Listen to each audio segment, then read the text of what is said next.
Hello and welcome to the latest episode of Damien's Midweek Markets, the show where I talk about what has been driving investment markets and what to look out for in the days and weeks ahead.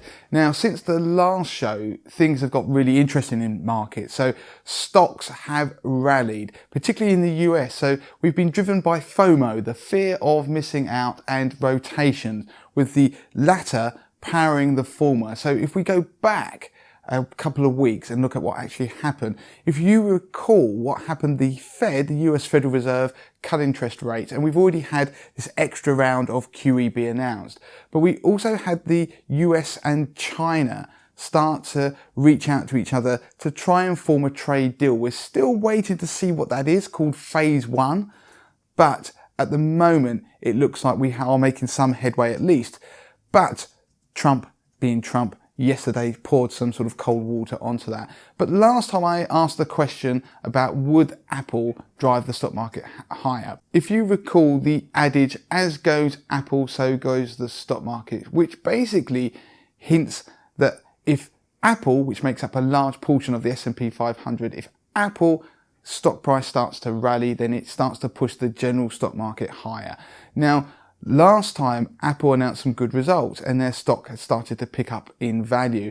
And if we fast forward now a couple of weeks, it seems that that did actually start to give some momentum to the wider stock market. So we now have the S&P 500 hitting all-time highs. We've in fact had a number of all-time highs in the last week or so. Now the S&P 500 broke above the 3,100 level, which it had never done before. In the UK, we saw the FTSE 100 rally above that critical 7,350 level, so it pushed on up towards and above 7,400. We've pulled back ever so slightly right now, but we still got this sort of bullish momentum in the stock market.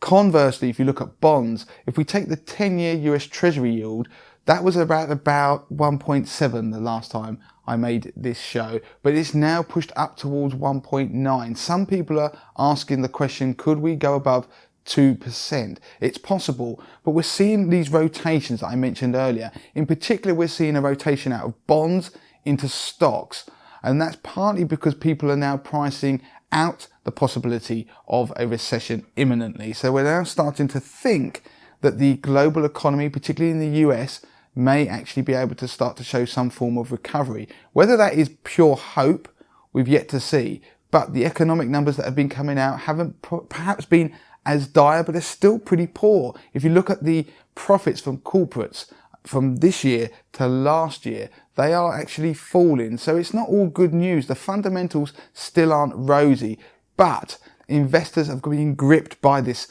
FOMO, thinking that they're going to miss out into the end of the year. And don't forget, there is a seasonal pattern of strong returns in stocks between the start of November and the end of April, and that's called that sort of winter period. They call it the winter portfolios I talked about for 80/20 investor members, and in particular the funds that benefit from that phenomenon. So go check it out. You can take out a free trial, a free 30-day trial I should say.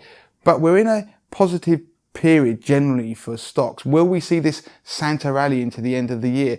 What's happening is fund managers are starting to panic. They need to make some good end of year results. So that's starting to add fuel to the fire. Is it all just complacency, and will it come crashing back down? We've yet to see it. Of course, that means the VIX, the fear index, has fallen. So we've gone down towards the level of 12. So the fear is coming out of the market. Now the bets on the VIX falling, so bets that the fear level in the market will keep tumbling, are increasing. Now that is a sign of complacency in itself, and there is always that chance that we could reverse. If we do, it could be quite violent. But at the moment, everything is awesome if you look at stock markets. Now I just want to point out some of those changes, those rotations we've seen. If you go back to September, we started to see a rotation out of growth stocks into the value stocks, the unloved stocks, the ones that had underperformed most of this year. And we saw investors rush from the former into the latter, which caught a lot of people off guard. We also have seen a pattern for defensive stocks to start to underperform. Now, in recent videos, I've talked a lot about REITs, real estate investment trusts that have done particularly well in America, utilities, so defensive sectors that have held up well every time we've had increased anxiety over the trade deal or fear that the global economy might actually start to slow.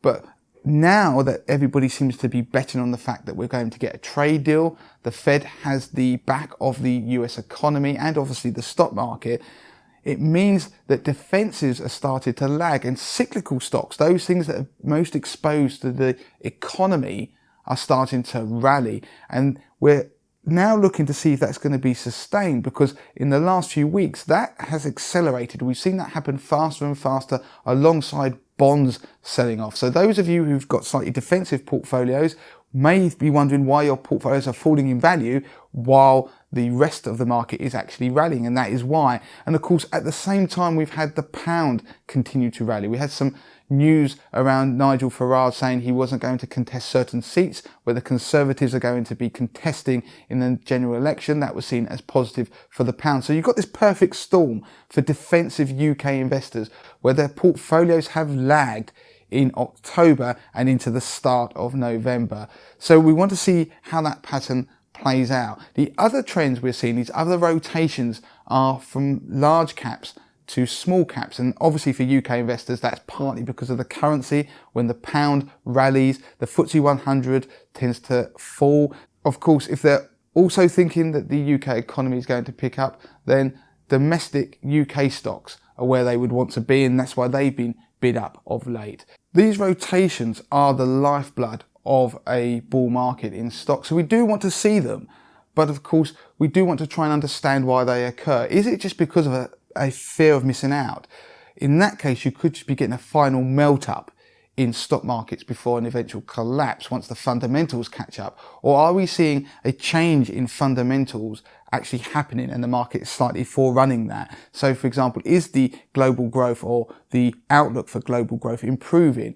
I mean, there are early signs that people are starting to buy back into European banks, for example. Is that a sign that there is some strength in the Eurozone? So the German economy, for example, looks like it could be bottoming. So the falls in its economy have started to slow, and we could start to see that pick up. Another interesting thing to keep an eye on is currency, but not the pound this time, but the dollar. So the dollar has shown signs of weakening. It's at a critical level. If you're an 80/20 investor member, I've talked about the key level on the US dollar index to keep an eye on. If the dollar falls and continues to fall from here, it will start to dictate which assets will start to outperform in the coming months. And keep a particular eye on commodities if the dollar does keep falling against that basket of global currencies. So the other thing is, the negative we've seen out there is breadth is still not improving as we'd quite like to see. So there's still all to play for. But if you look just at the indices, the stock market indices, you'd think that everything is awesome, particularly in America. There is still some lagging in the wider market globally, but we'll keep an eye on that. So that is it for this week on Damien's Midweek Markets. Those of you who subscribe to my 80/20 investor service will have seen that I changed my portfolio this week, which takes in a lot of what I've talked about in this video. So if you want to have a look at that, then do subscribe to 80/20 Investor. You can find out more on the website. If you want to get in touch with me, you can via email, damien@moneytothemasses.com, or via Twitter, moneytothemasses with a number 2, Instagram of course, and don't forget our Facebook community.